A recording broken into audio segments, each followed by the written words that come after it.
இன்றைய தேதியில் கோடம்பாக்கத்தில் கலை குடும்பம் என்றால் அது சிவகுமாரின் குடும்பம்தான். சிவகுமார் மற்றும் அவரது மகன்களான சூர்யாவும் கார்த்தியும் நடிகர்கள். அவரது மருமகளான ஜோதிகாவும் நடிகைதான். இந்த பட்டியலில் சிவகுமாரின் மகள் பிருந்தாவும் வெகு விரைவில் இணையப் போகின்றார். நடிகர் சிவகுமார் குடும்பத்திலிருந்து அவரது மூத்த மகன் சூர்யா நடிகரான சில வருடங்களில் அவரது இளைய மகன் கார்த்தியும் நடிகரானார். சூர்யா, கார்த்தி தவிர சிவகுமாருக்கு பிருந்தா என்ற மகளும் உண்டு. சூர்யாவின் தங்கையான பிருந்தாவிற்கு திருமணமாகிவிட்டது. அப்பா, அண்ணன், அண்ணி ஜோதிகா ஆகியோர் சினிமாவில் இருந்தாலும் சினிமாவின் நிழல் படாமல் தான் இருந்தார் பிருந்தா. தற்போது அவருக்கும் சினிமா ஆசை வந்துவிட்டதாம். இயல்பிலேயே நல்ல குரல் வளம் கொண்ட பிருந்தாவிற்கு சினிமாவில் பின்னணி பாடகியாக வேண்டும் என்ற ஆசை. எனவே கடந்த சில வருடங்களாகவே முறைப்படி சங்கீதம் கற்று வருகிறாராம். தற்போது பாடுவதற்கு தயாராகிவிட்ட பிருந்தா விரைவில் பின்னணி பாடகியாக அவதாரம் எடுக்க இருக்கின்றார்.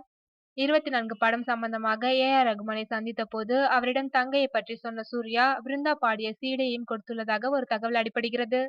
இன்னொரு பக்கம் ஜி.வி. பிரகாஷ், சந்தோஷ் நாராயணன் ஆகியோரிடமும் பிருந்தாவின் டெமோ சீடி சென்று சேர்ந்துள்ளது. அநேகமாக கபாலி படத்தில் சந்தோஷ் நாராயணன் இசையில் பிருந்தாவின் அறிமுக பாடல் இடம்பெற்றாலும் ஆச்சரியமில்லை.